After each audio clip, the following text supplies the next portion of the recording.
Good morning students.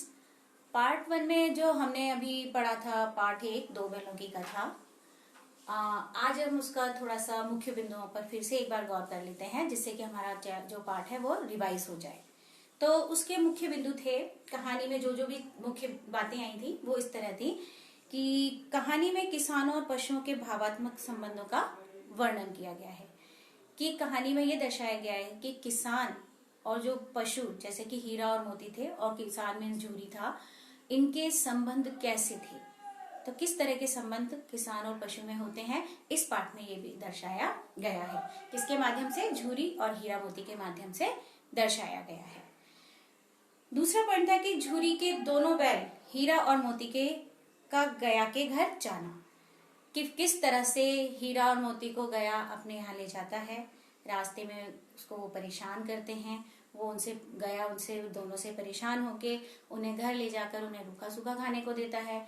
और फिर से हीरा मोती तुरंत वहां से परेशान होके रस्सी तुड़ाकर और अपने घर झूरी के घर पे वापस आ जाते हैं। गया का उनसे बहुत काम लेना और रूखा सूखा भोजन देना।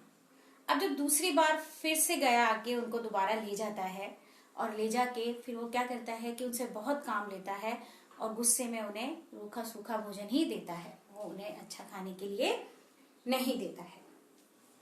चौथा इसमें मुख्य बिंदु था कि छोटी बच्ची का दोनों बैलों के प्रति दया भाव और उनको रोटी खिलाना, उनको वहां से भगा देना।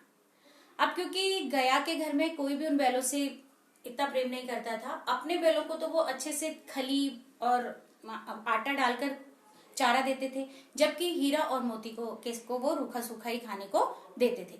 ये देखकर जो भैरव की लड़की थी उसको दोनों बैलों पर बहुत दया आती है और इसीलिए वो रोज रात को जब सब खाना खाते हैं उस समय पर 2 रोटी ले जाती है और दोनों बैलों को एक एक रोटी खिलाती है।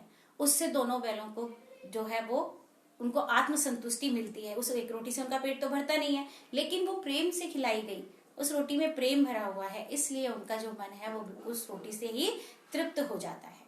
अर्थात उस रोटी से नहीं, उस बच्ची के प्रेम से उनका मन तृप्त हो जाता है।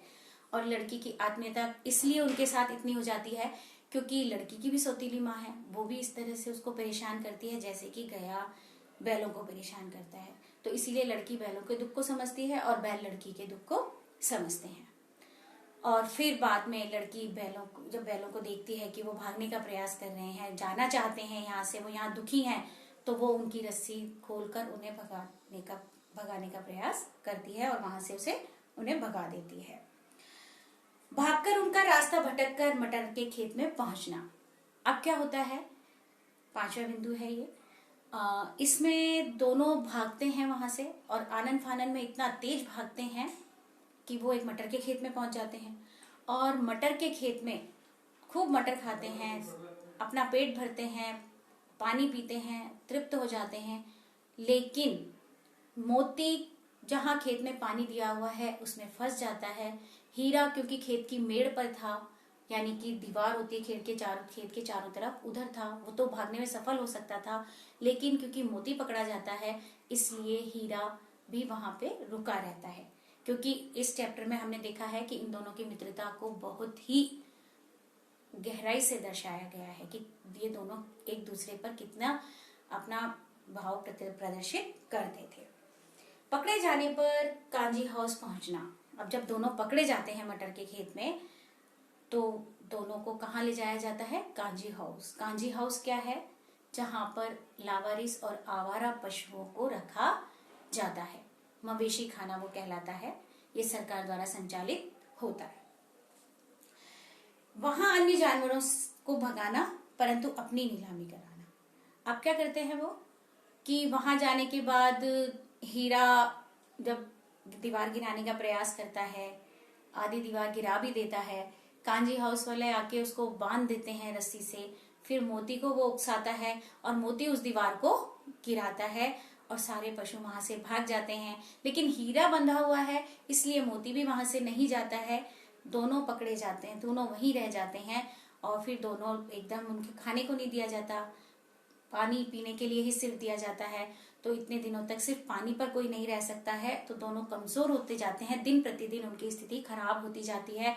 और ऐसे में एक दिन उनकी नीलामी का दिन भी आ जाता है। नीलामी क्या होता है कि जब नीलाम जैसे बोली लगाई जाती है कि जो जब सबसे ज्यादा पैसे देगा बैल उसी के हो जाएंगे, तो वहां पे लेकिन उनकी बोली लगाई जाती है, लेकिन वहां पे सब आते हैं, उनको देखकर मुंह बनाकर चले जाते हैं, क्योंकि वो दोनों इतने कमजोर, इतने पतले हैं कि वो किसी काम के नहीं हैं, खेतों में वो हल नहीं चला सकते हैं, तो इसलिए लोग देखते हैं और मुंह बनाकर चले जाते हैं। लेकिन एक दड़ियल आदमी, पतला दुबला सा, एकदम लाल आंखें हैं जिसकी, वो आता है और आके उन दोनों के ऊपर हाथ फेर कर देखता है और वो उन दोनों बैलों को ले लेता है। अब वो उनको लेकर वहां से जाने लगता है। जब जाता है तो अब क्या होता है कि चिर परिचित राह का दिखना, कि रास्ते में बैलों को एक चिर परिचित राह दिखती है, यानी कि जानी पहचाना रास्ता उन्हें दिखाई देता है। और जब जाना पहचाना रास्ता दिखाई देता है तो वो समझ जाते हैं कि ये हमारा ही गांव है, यानी झूरी है जहां पर, वही गांव है। झूरी द्वारा उनका स्वागत करना, वो जब अपना पहचान जाते हैं गांव तो तुरंत वही कुएं दिखते हैं उन्हें, वही खेत दिखते हैं जहाँ पे वो चलते थे, कुआं दिखता है जहाँ वो पानी पीते थे, तो वो तुरंत समझ जाते हैं और भागकर झूरी के घर चले जाते हैं, और जहां उन्हें दोनों को बांधा जाता था वहां पर जाकर वो खड़े हो जाते हैं। अब पीछे पीछे दड़ियल आदमी भी आ जाता है।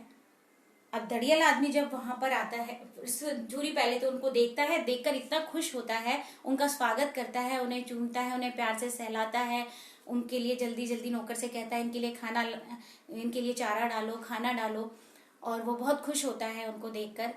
और भी जो लोग उनको आसपास के लोग थे, बच्चे थे, वो भी खुश हो जाते हैं, क्योंकि वो भी सब उन दोनों बैलों को बहुत प्यार करते थे। पीछे पीछे दड़ियल आदमी भी आ जाता है। अब दड़ियल आदमी क्या करता है कि वो उनको कहने लगता है कि ये मेरे बैल हैं, लेकिन झूरी कहता है नहीं, ये मेरे स्थान पर खड़े हैं इसलिए मेरे बैल हैं। लेकिन दड़ियल आदमी नहीं मानता, धमकी देने लगता है। जब आगे बढ़ने लगता है झूरी की तरफ, मोती एकदम से भागता है और उसे खदेड़ता हुआ गांव के बाहर छोड़ता है। और मोती की इस हरकत को देखकर सभी लोग बहुत खुश होते हैं, और जब मोती वापस लौट कर आता है सब बहुत उत्साह मनाते हैं, सब बहुत खुश होते हैं दोनों बैलों को देखकर। यहाँ तक कि जो झूरी की पत्नी थी, वो भी, जो मालकिन थी, वो भी उन्हें देखकर बहुत खुश होती है और उन्हें बहुत प्यार से सहलाती है, प्यार से उन्हें चूमने लगती है।